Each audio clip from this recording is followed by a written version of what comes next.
Assalomu alaykum hurmatli kuzatuvchilar. Sizlar bilan birgalikda Kamina Muhammad Husayn va Abdulloh ustoz.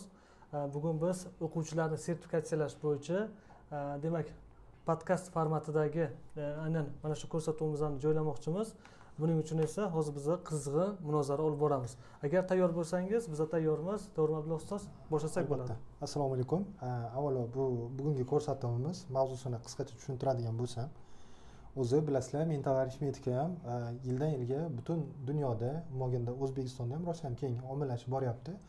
Lekin mental arifmetikada bitta narsa bor, Muhammad Husayn ustoz, agar nima deydi, e'tibor bergan bo'lsangiz, ko'pincha qiynalamiz. Nimaga qiynalamiz? Rostdan ham standartlar yo'q. Hamma ustozni o'zini shaxsiy standartlari bor. U insofi, o'zini aytaylik kelib chiqishi yoki aytaylik dars o'tish sifatiga qarab turib ular standartlar chizib chiqqan. To'g'ri, musobaqalar bo'lishi mumkin, hamma o'quvchining qobiliyatini ko'rsatib beradigan, lekin o'ylaymanki, baribir ham hamma fan kabi bu sohada ham standartlar kerak deb o'ylayman. Albatta. Shuning uchun biz esingizda bo'lsa, 2 yil ham bo'ldi, hozir adashmasam sertifikatsiyalash tizimini yo'lga qo'yganmiz. 2024-yildan boshlab. 2024-yilda bu ishni, ya'ni bu tizimni yo'lga qo'yganmiz.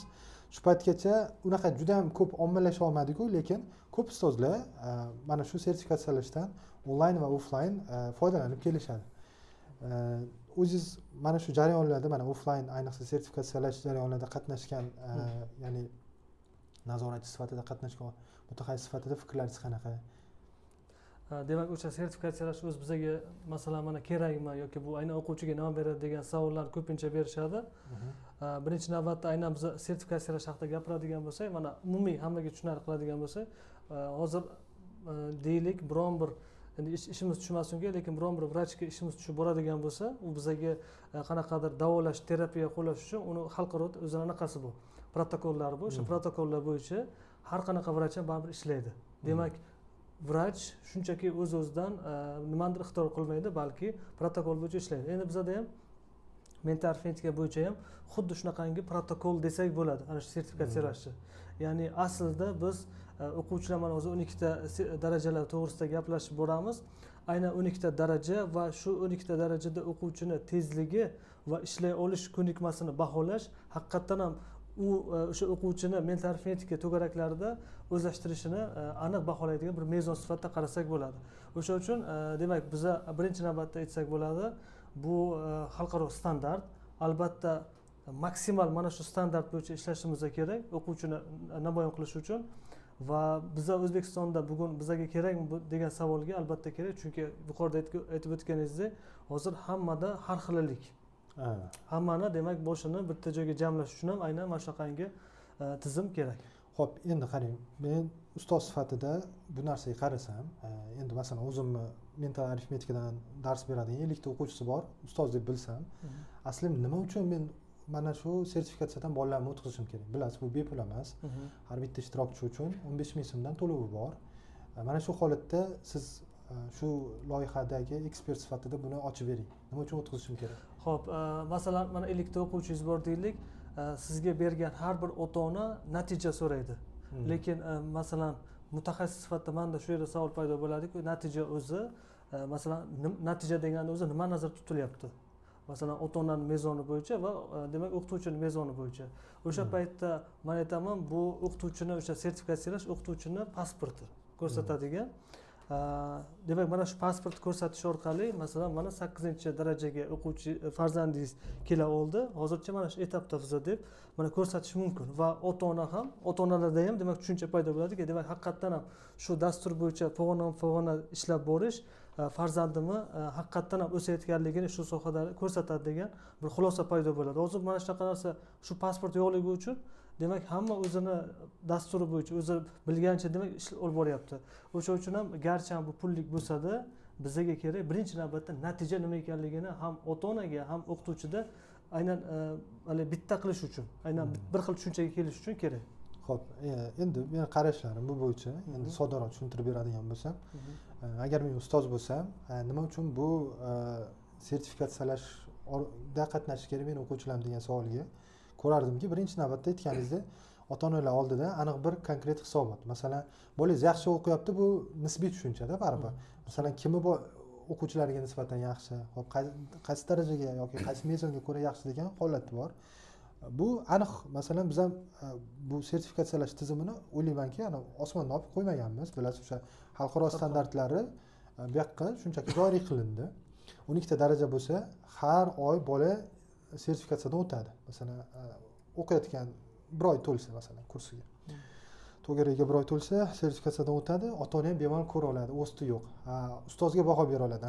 Bolam bilan bu oy yaxshi ishlabdi. Chunki o'tgan oy 12-daraja edi, bu oy 11ga chiqa oldi.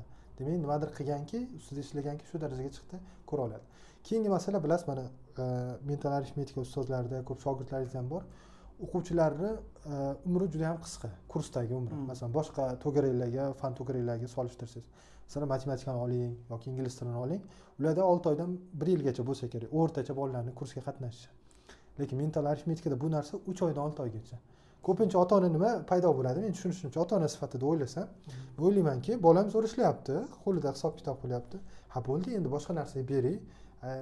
Yetib chiqdi shekilli yoki borish kerak bo'lgan joyga yetishib oldi shekilli degan fikr tug'iladi va katta ehtimol bilan o'qituvchisi bilan ham maslahatlashmaydida, endi bolamni boshqa kursga yo'naltiraman deydi.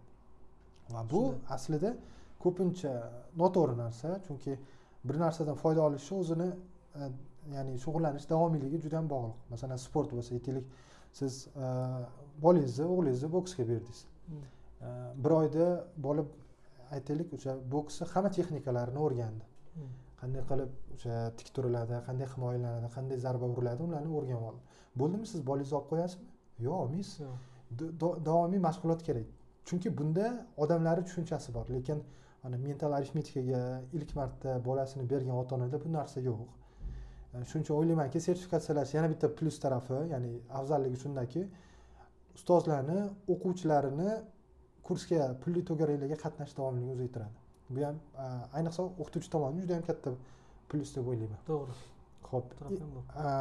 Endi masalan, sertifikatsiyalashdan oldin ustozlar nimalarga e'tibor berish kerak, qanaqa tayyorgarlik ko'rish kerak, mana shu haqida ham qisqacha gaplashib o'tsak. Sertifikatsiyadan oldin, o'tkazishdan oldin, onlayn yoki offlayn farqi yo'q. Qanaqa holatda o'tkazishdan oldin birinchi navbatda o'sha sertifikatsiyaning o'zini nimasi, darajalari to'g'risida abakus va tasavvur ko'nikmalarida aynan qaysi mavzuda va qanaqa darajada misol beriladi. Avval mana shu bo'yicha tanishib chiqish kerak. Chunki endi yakka tartibda emas-ku, lekin mana o'sha yalpi, ya'ni musobaqa tarzida o'tkazilgan jarayonlarda qatnashgan paytda shu narsaga guvoh bo'ldik. Hatto o'qituvchilarning o'zida ham masalan o'sha sertifikatsiyani darajalari to'g'risida to'liq tushuncha mavjud emas. O'sha uchun ham o'quvchilari qaysidir joyda to'xtab, yig'lab, nimadir muammoga uchrab qolgan paytda voy biz bilmagandik degan narsani bildirishadi. O'sha uchun albatta sertifikatsiyani birinchi navbatda darajalarini bilish kerak o'qituvchini o'zi. Keyin bundan tashqari mana shu bo'yicha mashg'ulot olib borish kerak. Mashg'ulotni demak mana shu sertifikatsiyani nima deydi, atmosferasiga tushirish kerakda, mashg'ulotlarni shu holatda olib borish kerak. Faqatgina bizada hozir sertifikatsiyada o'sha sertifikatsiya kelguncha ham mavzu faqatgina bitta yo'nalishda, deylik, formulasiz mavzular bilan faqat yondashib qolinadi. Keyin lekin bu yerga kelgan paytda 12-darajadan boshlab baribir kichkina do'stlarga, katta do'stlarga o'tilish boshlanadi. O'qituvchi demak shu yerda to'xtab qoladi. Demak, mavzuni ko'lamini shunaqa olib borish kerakki, aynan sertifikatsiyani darajasiga mos bo'lishi kerak. O'shanda bitta mavzuda, masalan, formulasizlar mavzusida ko'p ham qolib ketilmaydi. Yangi mavzuga o'tadi. Ya'ni qisqacha buni oddiy tilga o'giradigan bo'lsak, o'qituvchi pul to'layapti har bir o'quvchisi uchun va ko'pincha men ham e'tirozlarni ko'rib qolaman, bolasi o'tolmasa yana bitta imkoniyat bering deydi. Vaholanki bu formatga na o'quvchi tayyor, na ustoz, xabari yo'q. Shunchaki mental arifmetika bo'yicha misol berar ekan, shundan o'tsa bo'ldi degan fikr bor. Lekin har bir darajada nimalar bor, ya'ni qanaqa misollar tushadi, qanaqa qiyinchilikdan, necha qator, necha ustun, qaysi formulalarni o'z ichiga olgan, abakusda qanaqa-yu, tasavvurda qanaqa, shularni bilib kamida shu narsani o'zida bir 100 marta yoki 50 marta bolalari mashq qilish kerak, shunda o'tadi.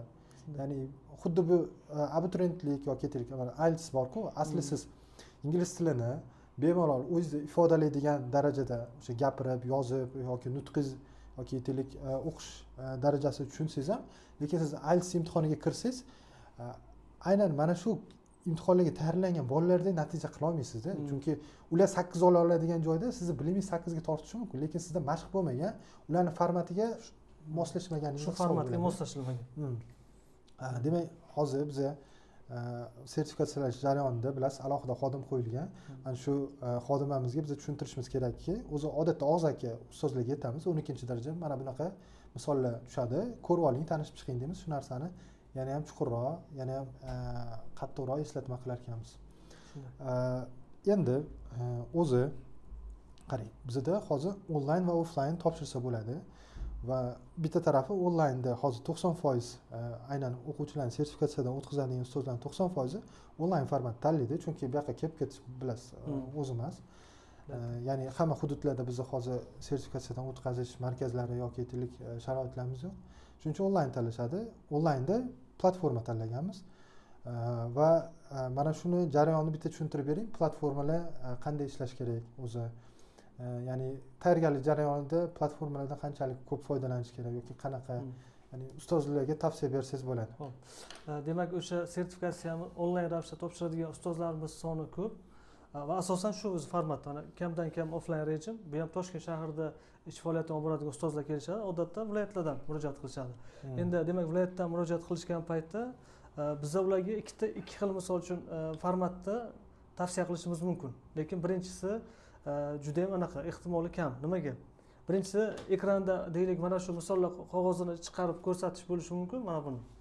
Lekin keyin buni o'quvchilar demak kamerani yoqishi, uni oldida o'sha nima deydi, tartibli turishi, nazorat qilish, qarash, keyin uni to'g'ri ishladimi, xato ishladimi, qoida bo'yicha ishladimi, ishlamadimi, bu narsalarni kuzatish kerak. Bu o'zi bir katta vaqt olib ketadi.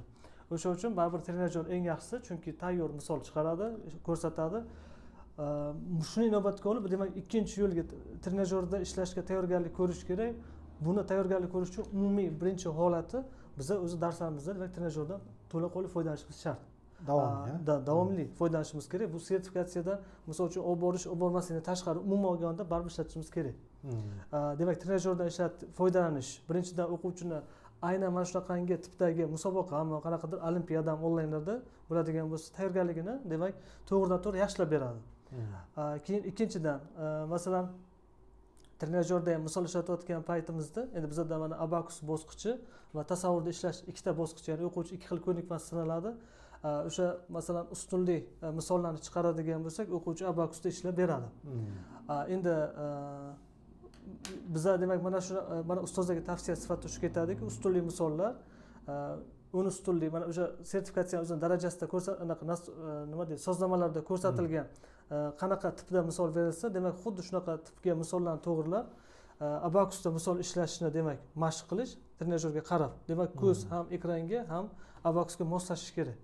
Birinchisi, keyin ikkinchisi bu farsaj usulida demak tasavvurda ishlash bosqichi, bu test demak o'quvchilar tezkorlik talab qiladi. O'sha 12-darajadan masalan to 1-darajaga tushguncha ham misollarning mavzusi murakkablashadi, ham sekundlari qisqarib boradi.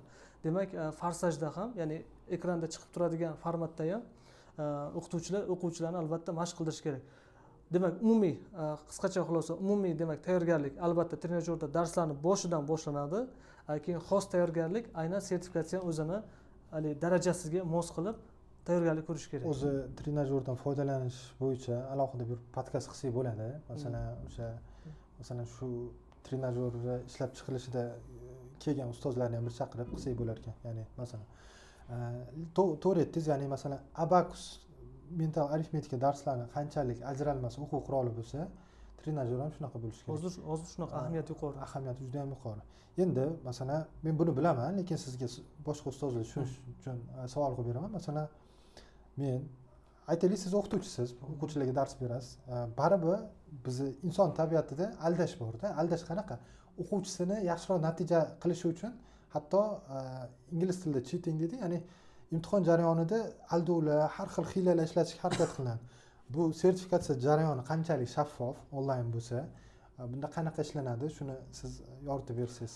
Misollar ishlash jarayoni demak trenajyorda to'g'ridan-to'g'ri boriladi, lekin endi bizda ham xuddi siz aytganingizdek qanaqadir aldovlar yoki hiylalar yoki umuman ishongan taqdirimizda ham o'zi ishonch 100%, ya'ni validlik deydi, ishonchlilik yaxshi bo'lish uchun albatta demak syomka jarayoni bo'lib turishi kerak. To'laqonli. Ya'ni biz majburiy qilib qo'yilgan. Agar siz o'quvchingizni onlayn sertifikatsiyadan o'tkazyapsizmi, bitta boshqa kamera yoki qurilma smartfon bilan o'sha jarayonni to'laligicha yoritish yoritib kerak. berish kerak. Faqat boshini o'zini yoki qo'lini o'zini emas, butun o'sha xonadagi jarayonni. Xuddi shu mana shu formatda, masalan, kamera bu yerda turgan bo'lsa, demak mana men ishlaydigan kompyuterim, men oldimda Abacus, demak qog'ozlarim, ruchkam bo'lsa, demak bu yoqda nastroykasi mana o'qituvchi demak tepada turib to'g'rilab beraversa, o'quvchi ishlab boraveradi. Ha, shunaqa. Endi masalan imtihon topshirildi, u o'sha platforma ichida bo'ladi, natijalar juda ham tez chiqadi. Endi biza imtihon topshirib, masalan o'quvchingiz bilan qatnashdingiz, nimalar olasiz bu jarayonda? Ya'ni masalan o'tgan bo'lsam yoki o'tmagan bo'lsam qanaqa bo'ladi? Xo'p, demak birinchi oladigan narsamiz o'quvchimiz aynan sertifikatsiyani shu darajasi bo'yicha, muayyan bitta darajasi bo'yicha o'zi demak natijasi qanoatlandimi, qanoatlanmadimi? Demak shuni bilib olamiz. Bizlar uchun bitta indikator. Keyin ikkinchisi demak o'sha sertifikatsiya bo'yicha qatnashgan o'quvchilar Abacus ko'nikmasi bo'yicha demak necha foiz bajardi? Abacus ko'nikmasi bo'yicha demak bu ko'rsatiladi sertifikatda ham o'sha olgan darajasi. Masalan mana bu yerda mana 12 ta unaqa yulduzcha bo'lsa 12 ta darajani bildirsa, mana 3 ta daraja olingan. 12 har bitta daraja bo'yalib ketaveradi. Bo'yalib ketaveradi. Har bir darajada. Demak o'quvchimiz o'zi bir uringanda, masalan deylik agar shu o'quvchi topshirgan bo'lsa, birinchi urinish sertifikatsiyada qatnashyapti. Demak u 10-darajagacha kelib bildi. Deylik 9-darajada yo'q xohlamadi o'zi topshirishni yoki deylik 9-daraja topshirib afsuski yetarli foiz qila olmadi. Plus bunaqa demoqchisiz, agar meni o'quvchim 12-darajadan o'tsa, keyin bitta to'lov ichida, bitta urinish ichida o'tgandan keyin 11 ga ham harakat qilib ko'rishi mumkin. Harakat qilib ko'rishi mumkin. Undan o'tsa, demak 10 ga harakat qilib ko'rishi mumkin. Ya'ni bir paytda o'zida faqat bitta topshiriladigan narsa yo'q. Kuchi yetsa o'tib har bir bosqichdan sakrab o'tib ketaveradi. Bu yoqda masalan bu sertifikat qog'ozli shakli bo'ldi, lekin biz ikki xil elektron formatda ikkita sertifikat beramiz. Bittasi tasavvur uchun, bittasi va Abacus uchun. xuddi shuni Abacus ko'nikmasini bildiradigan. Va undan tashqari yana nimalar beriladi? Undan tashqari mana bu shakldagi mana rasmni ham beramiz. Bu bolalarga ko'proq yoki ota-onalarga ko'rsatiladi, chunki ijtimoiy tarmog'iga qo'yish uchun. Sababi bu yoqda barakalla sen bizni qahramonimizsan yoki deylik ramkaga solingan chiroyli o'sha estetik tarafdan sal chiroyliroq bo'lgani uchun bu ko'pincha bolalarga ham qanaqadir ma'noda faxr tuyg'usini beradi. Va biz yaqinda yangilik qildik, o'zingizdan bundan xabaringiz bor, ya'ni sertifikatsiya tahliliy varaqasi. Faqatgina sertifikat, ikkita sertifikat emas, undan tashqari mana bunday qog'ozni ham olyapti har bir ishtirokchi. Bunda nimalar bo'ladi? Shu haqida bitta gaplashsak. Demak, bu xuddi o'sha ingliz tilida o'sha IELTS topshirilgan hali oxirida guvohnoma beradi, xuddi shunga o'xshash narsa, endi formati. Demak, bu yerda o'quvchini ma'lumotlari, topshirgan vaqti, imtihoni demak o'sha qaysi formatda bo'lgani, onlayn yoki offlayn yoziladi va demak qaysi daraja bo'yicha topshirildi. Demak, har bitta agar deylik mana hozir bu yerda 10-daraja ko'rsatilyapti, 12 dan misol uchun 10 gacha demak kelganligi ko'rsatyapti. Endi har bitta ko'nikma bo'yicha, turi bo'yicha foizlar, masalan Abacusda umumiy 60% natija ko'rsatgan va 15 ta misoldan 10 tasini to'g'ri topdi, masalan. Tasavvurda 100%, demak to'g'ri javoblar soni 10 dan 10 ta. Qarang, mana shu holatda menda savol tug'ildi. Abacus 60% oldi o'quvchim, tasavvurdan 100% oldi. Endi umumiy hisobda 80% bo'ldi. Bu jarayonda meni o'quvchim o'tgan hisoblanadimi? O'tgan hisoblanadi. Demak, tushundim. Demak, har biridan 80 dan yuqori bo'lish shart emas, umumiy ball olib o'rta arifmetik qiymati chiqariladi. Umumiy demak o'sha o'rta arifmetik qiymat chiqariladi. Faqat bu yerda mana biz izoh sifatida keltirib qo'yganmiz. Demak, agar o'quvchini natijasi 50% dan kam natija ko'rsatadigan bo'lsa, o'quvchi demak shu daraja bo'yicha qayta demak imtihon topshirish anaqasi bor, zarurati bor. Ya'ni topshirish kerak. Tushunarli. Bu yoqda demak umumiy xulosa, ya'ni necha foiz bo'lsa, o'quvchingiz qanaqa darajadaligini ko'rsatib turadigan umumiy xulosasi berilgan o'sha. Yozma shaklda qisqa xulosa bor. Endi yana bitta narsani e'tibor bersak bo'lar ekan, mana bu yoqda ko'rib turibsizlar, A plus T turibdi. Ya'ni plus emas, A va T belgilari turibdi, chunki bu ham Abacus ham tasavvurda tahliliy varaqa hisoblanadi. Xo'p, demak ustoz, bitta o'quvchimni mana shu sertifikatsiya tizimidan onlaynmi yoki offlayn o'tkazadigan bo'lsam 15 ming so'm pul to'layman.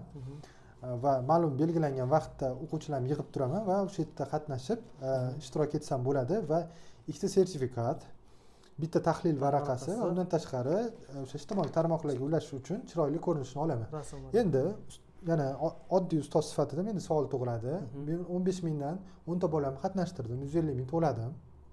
Aytaylik, 7 tasi o'tdi, 3 tasi o'tolmadi. Shu holatda pul nima bo'ladi? Qaytariladimi yoki holat qanaqa? Yo'q.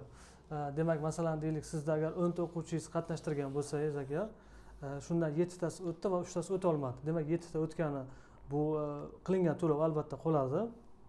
3 ta o'tolmagan o'quvchini ham to'lovi baribir bizda, ya'ni o'sha sertifikatsiya olgan markazda baribir qoladi. Chunki aynan biz o'quvchilar endi o'tish o'tmasligiga qarab ularga pulni, misol uchun to'lovni olish va qaytarib berishni misol uchun majburiyatiga baribir olmaymiz. Bo'ynimizga olmaganmiz. Har bitta o'quvchi, demak, o'sha o'quvchilarni qatnashtirishdan oldin aynan mana shu to'lov summalari bilan tanishib chiqishi va imtihon jarayonidan o'tsa yoki o'tmasa qat'iy nazar, demak, baribir to'lov markazda qolishini inobatga olish kerak o'qituvchilar. Ya'ni bu tushunganim, qisqa qiladigan bo'lsam, bu o'tdim o'tmadi farqi yo'q, baribir 15 ming so'm to'layman, chunki bu yerda bo'layotgan mehnat uchun to'ladim, sertifikat uchun emas. Albatta. Shunaqa. Xo'p, nima deb o'ylaysiz endi mana shu 15 ming so'm pul qanchalik o'zini oqlaydi? Ya'ni ustoz sifatida qanchalik ahamiyatli? Ota-onalarga baribir u pulni o'zim to'lamayman, ota-onalarimga aytaman. Mana shunaqa har oy men bolalaringizni imtihondan o'tkazishim kerak, siz ham baribir natijani ko'rasiz degan narsani aytiladi. Albatta, bu 15 ming so'm misol uchun har bitta o'quvchiga qilingan narsa, demak, qay darajada ahamiyatli yoki o'zini qay darajada qoplaydi degan savolda, birinchisi, masalan, o'qituvchini o'zi uchun o'sha yuqorida aytganimizdek, bu indikator. Mana, demak, tahlil varaqasida ham o'zi hamma ma'lumotlar ko'rinib turibdi. Demak, bu o'quvchini indikatori va buni men ertaga misol uchun sizga mana ota sifatida farzandingiz natijasini ko'rishingiz mumkin, taqdim qilaman. Keyin bundan tashqari, demak, bu keyinchalik yana biza oldimizdagi qanaqa rejalar bor, misol uchun musobaqalar yoki olimpiadalarga reja nima qilyapmiz?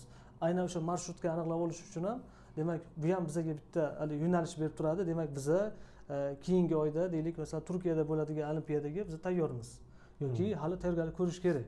Masalan, ana shunaqa umuman olganda har bitta o'qituvchi o'zini faoliyatiga, masalan, ilmiy jihatdan baho berish uchun juda yaxshi. Ya'ni aytmoqchisizki, masalan, guruhiga aytadi yoki ota-onalarga aytadiki, bu olimpiadada sertifikatsiya bo'yicha 10-darajagacha chiqqanligini, ya'ni mana shu darajani sertifikatini olgan o'quvchilarimgina bora oladi deydi.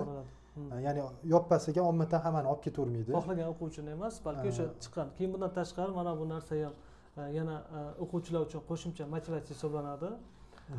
Demak, bu o'zi daraja degan narsa, misol uchun kim eshitishidan qat'iy nazar, baribir menimcha insonning fitratida bo'lsa kerak, daraja degan narsani eshitganimiz sari, demak, biz yuqoriroq darajaga qarab intilib boramiz. Mana masalan, biz guruhda bugun umumiy ommaviy ravishda ko'pchilik masalan 10-darajaga egalladik. Masalan, keyingi oyda reja, mana o'qituvchi, demak, biz o'qituvchi sifatida reja qo'yishimiz mumkin o'quvchilarga. Keyingi oyda masalan 9-darajani kim ola oladi? Masalan, mana taqdirlash marosimi hammada bugun bo'ldi. Aytaylik, keyingi oyda kimdir 9 oladi, kimdir ola olmaydi, taqdirlanadi. Demak, bu qolgan o'quvchilar uchun ham qanaqadir motivatsiya bo'ladi.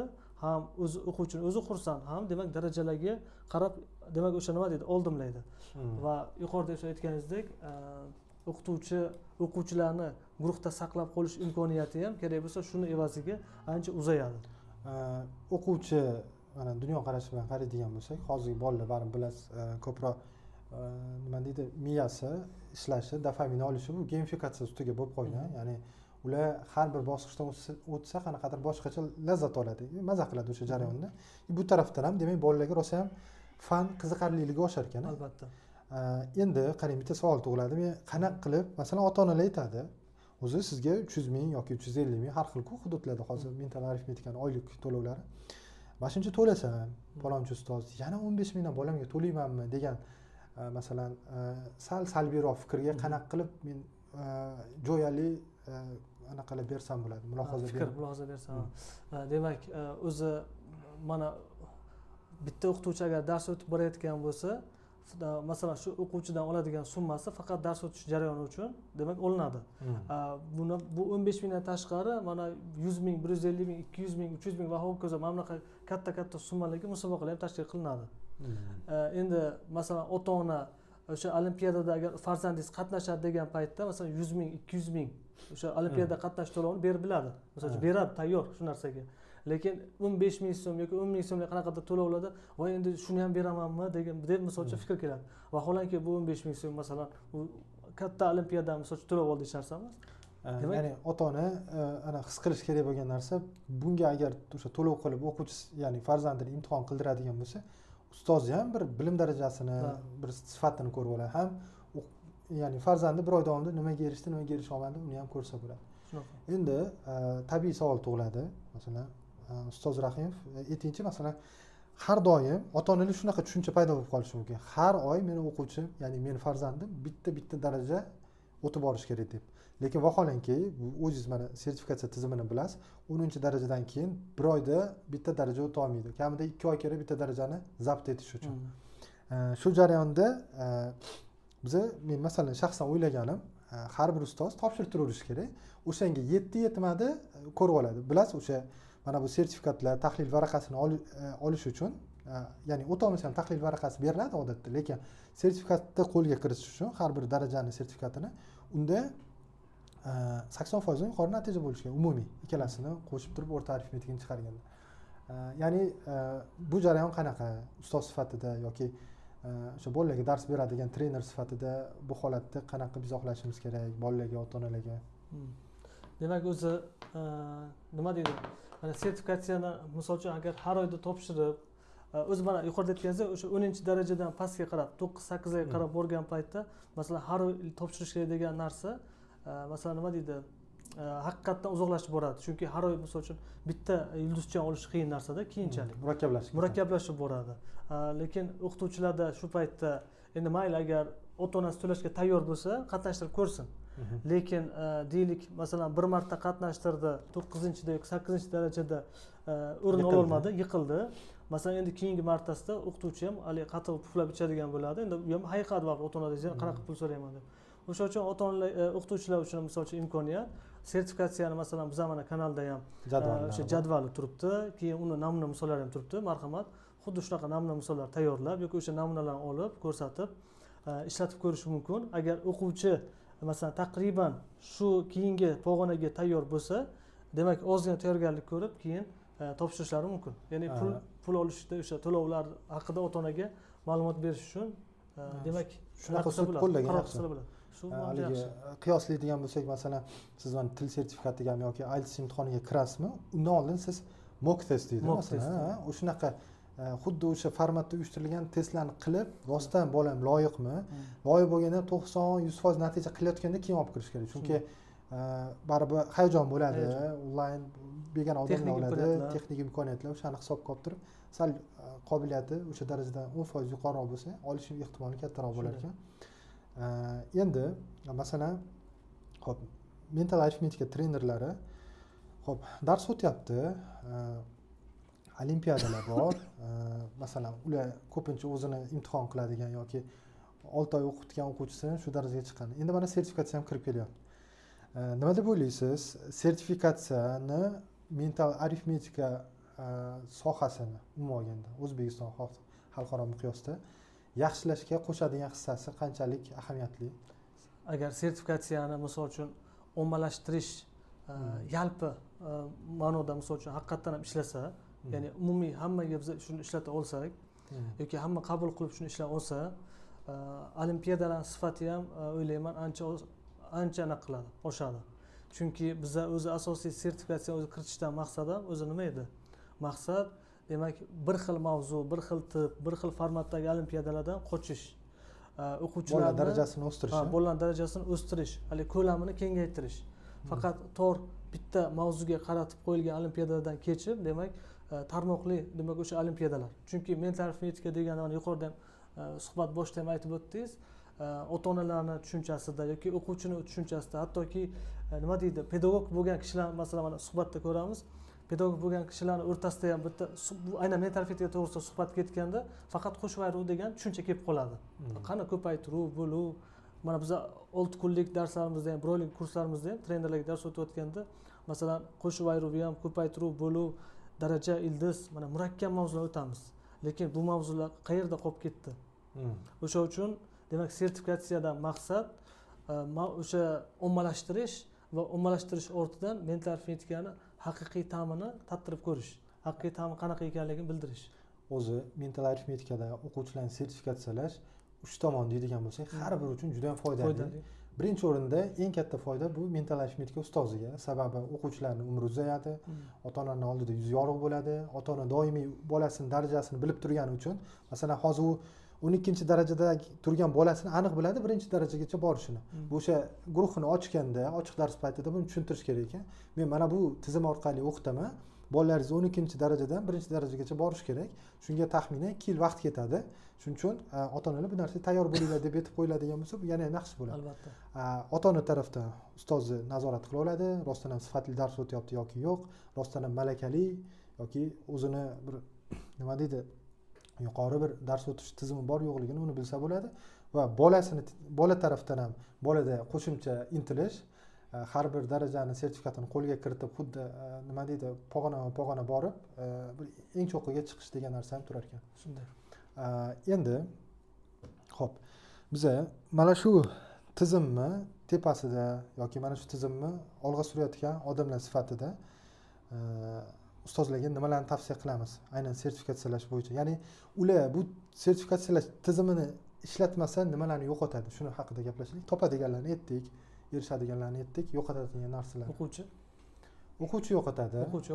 Pul yo'qotadi. Albatta. Keyin bundan tashqari to'plagan misol uchun tajriba ham sekin-sekin yo'qolib boradi baribir.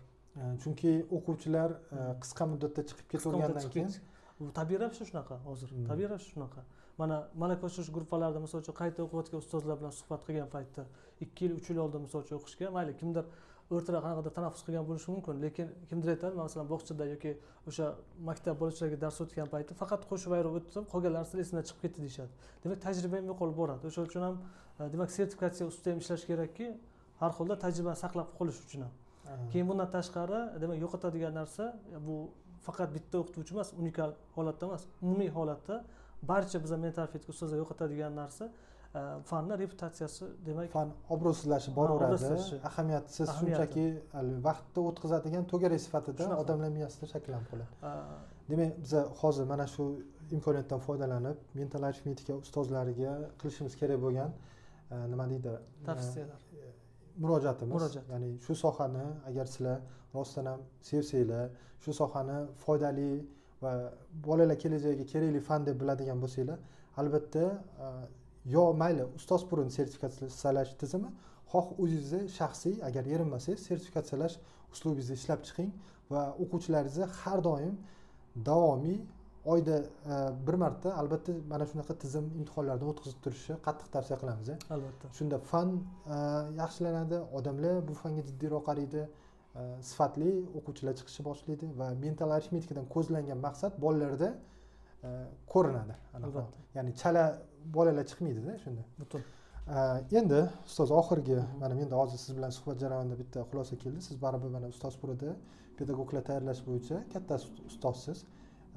Masalan, olimpiadalar bo'yicha alohida modul qo'yilgan, malaka oshirishda ham, noldan kasbga tayyorlash jarayonida ham va endi bu narsani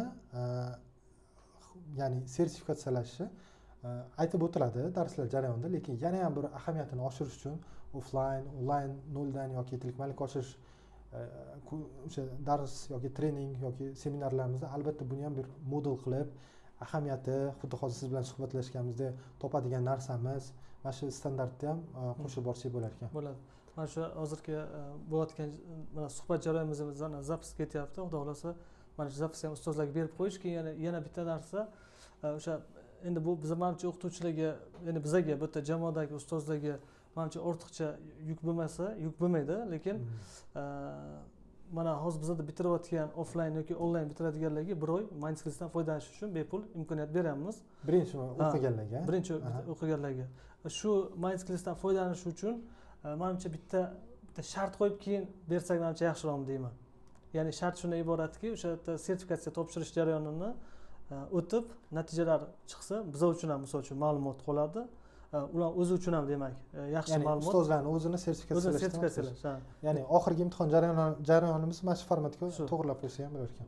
Yaxshi, ana shu format demak biz uchun ham ko'proq ma'lumot yig'iladi. Ham o'qituvchi o'zi uchun ham yaxshi, keyin bir oy bemalol o'sha foydalanishlari mumkin. Menimcha shuni kiritsak yaxshi bo'ladimi? Bu ham yaxshi taklif, bitta ko'rib chiqamiz uni. Endi mana xulosa qiladigan bo'lsak, adashmasam yarim soatdan o'tib qoldi. Sertifikatsiyalash hammaga kerak. Uch tarafga ham juda ham kerakli bo'lgan demak o'lchov mezoni. Demak biza ustoz sifatida ham masalan biz mana shu sohani ya'ni sertifikatsiyalashni ya'ni nima deydi o'rtaga qo'ygan odam sifatida aytamizki biz bu narsadan juda ham katta pul ishlamaymiz. Masalan narxi ham ko'rishlar mumkin 15 ming so'm. Va bu jarayonda maxsus bitta xodim ishlaydi, uni vaqti baribir bilasizlar o'sha bozor iqtisodiyoti ularga maosh to'lash kerak, o'sha narsalarga ketadi o'zi asosan. Lekin kelajakda masalan minglab o'quvchilar topshirsa, bu jarayonda keyin bu loyiha qaysidir ma'noda bizga bir foyda keltirishi mumkin, lekin hozirgacha bizga umuman foyda keltirmagan. Siz agar ustoz sifatida mana shu sohani faoliyat qilib kelayotgan ko'p yillik tajribali ustoz sifatida bu shogirdlaringiz, bo'lajak shogirdlaringiz, shu sohadagi hamkasblaringizga oxirgi so'zingiz. Xo'p. Demak, umumiy, umumiy.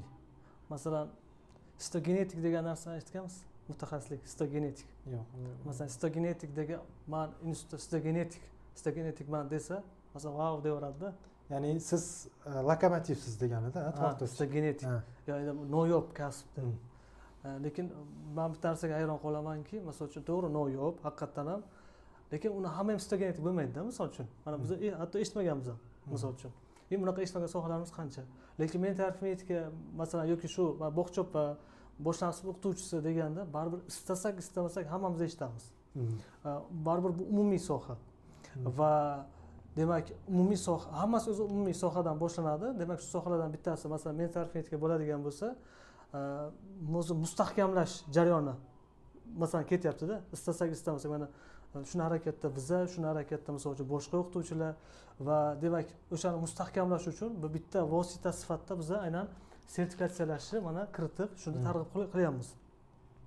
O'sha uchun demak hurmatli ustozlar, kuzatuvchilar, shogirdlar, albatta mana shu mustahkamlash yo'lida demak bitta bizning asosiy vositalarimizdan biri bo'lgan shu sertifikatsiyani albatta tanishib chiqishimiz kerak. Keyin buni o'zimizda, o'quvchilarimizda qo'llashimiz kerak. Va natijalar misol uchun o'sib borayotgandan keyin mana o'zingizlar ham guvoh bo'lishingiz mumkin. Ham o'zimizda qanaqadir ichki sokinlik, ichki misol uchun bir turtki paydo bo'ladi. Ham ota-onalar misol uchun mental fetka to'g'risida hali qarashlari o'zgarib boradi. Atrofdagilarni o'sha uchun demak biza aynan o'zimizdan ichimizni mustahkamlash uchun barcha vositalardan foydalanishimiz kerak. Binobarin demak shu sertifikatsiyalashdan ham. Masalan, agar meni xulosaviy fikrim, masalan bizda o'zbekchilikda shunaqa bir holat borki, bir yangi kirib kelgan sohani siyqasini chiqarib tashlaymiz. Ya'ni masalan uyushma bo'ladi, aytganingiz mana yo'l belgilari bor-ku. Qat'iy u yoqda juda ham katta jarimalar bo'lgani uchun odamlar menimcha bo'ysunsa kerak. Shunda ham kamera yo'q, nazoratsiz yo'llarda albatta o'sha qoidabuzarlik qiladi yoki o'zini bir nafsiy anaqa nima deydi, limitlardan chiqisi keladida. Aytganimki, biz mana shu sohani agar ushlab qolmoqchi bo'lsak, dinozavrlardek qirilib ketishini xohlamasak yoki odamlar bir tiyin deb qo'pol qilib aytganda, bu soha bir tiyinki deydigan xulosaga kelib qolmasligi uchun avvalo o'zimizni hurmat qilsak, sohani bir rivojini xohlaydigan bo'lsak, men o'ylayman, sertifikatsiyalash qilish kerak. Xoh o'zinglarni shaxsiy bir qanaqadir uslubinglarda yoki bizni uslubni tanlagan holda albatta buni davomiy qilib borish kerak. Shunda fan rivojlanadi, soha rivojlanadi. Chunki mana borgan sari miyani aytaylik kognitiv nima desa bo'ladi, funksiyasi, kognitiv funksiyalarni tonusda ushlab turish uchun, ya'ni barq qanday bir sport formada mustahkam ushlab turish uchun mana shunaqa shaxmat, mental arifmetika yoki boshqa aqliy sport turlari kerak bo'ladi va rivojlantirish dasturlari. Ya'ni o'zi shundoq ham agar to'g'ri ishlasak fan tabiiy ravishda rivojlanib boryapti. Biz shunchaki noto'g'ri harakat qilmasligimiz kerak, sifatni ushlab turishimiz kerak. O'zimiz bolalarimizga, o'zimizga ravo ko'rgan narsani o'quvchilarimizga ham ravo ko'rishimiz kerak. albatta. Xo'p, o'ylaymanki, bugungi qisqa bo'lsa ham suhbatimiz asli jonli efir formatida bo'lishi kerak edi. Texnik sabablarga qila olmadik, lekin yaxshi ham bo'ldi. YouTube'ga joylab qo'yamiz. Hech qanaqa bir sifatsiz holatlarsiz ko'rib olishlarimiz. Uzilishlarsiz. Xo'p, ustozlar, biza hozir mana menda xulosa, ya'ni fikr paydo bo'ldi, yangi fikr. Bilasiz, bizda o'sha hammasi mental arifmetika haqida degan podkastimiz bor. Biror kun shunga sertifikatsiyalashni bitta alohida katta mavzu qilib tanlaylik. Shu sertifikatsiyalash bilan doimiy shug'ullanib kelayotgan bitta ustoz olamiz. Umuman bu narsaga qarshi bo'lgan bitta o'sha ijtimoiy tarmoqlar orqali boshqa bir ustozni olib kelamiz. To'g'ri kishi o'tirib mana shuni rosa ikki fikri bilan har xil tarafdan bir anaqa qilsak, nima deydi, ochsak. Qarshi bo'lgan iloj bo'lsa ko'proq bo'lgan yaxshi-da. Bo'lmasa ikki kishini qarshi qilib olib Bitta jang chiqamaydi lekin. Xo'p, mana sizlarga chaqiruv, agar kimda kim bizni bilasizlar, podkastimiz bor YouTube'da. Ana shu podkastda ikkita mehmon kerak. Yo'q, sertifikatsiyalash tizimi mutlaqo bu sohaga kerak emas. Bu shunchaki sizlarni yana bir bozorda gegemonlik qilish yoki o'zinglarni anaqanglarni pozitsiyalarni mustahkamlash va shunchaki pul topish nima deydi, umidida qilgan ishinglar degan fikringlar bo'lsa, podkastga shunchaki ya'ni sog'lom raqobatlashamiz, suhbatlashamiz, sizlarning fikringlarni eshitamiz, biz ham o'zimizni fikrimizni ya'ni o'rtaga tashlaymiz va buni ko'rgan tomoshabinlar yoki ustozlar asli sertifikatsiyalash kerak yoki kerak emas degan fikrga kelishadi. Xulosaga kelishadi. Demak, mana shu narsani izohlar qismida biz kontaktlar qoldiramiz. Bog'laninglar podkastga, xudo xohlasa mana shu oy oxirigacha yoki keyingi oyi dastlabki 10 kunligida ko'rsak bo'ladi. Azizlar, mana qisqa ko'rsatuvimiz o'z yakuniga yetdi. Yana sertifikatsiyalash haqida nimalarni bilgisi keladi yoki nimadir savollarga biz nima deydi, diqqat qaratmagan bo'lsa, izohlar qismida yozsanglar, o'sha podkastda bu narsaga chuqurroq kirib, buni ochib berishga yoki xatolarimiz bo'lsa, xatolarni ko'rsatib o'tishga harakat qilamiz. Sog' bo'linglar. Salomat bo'linglar.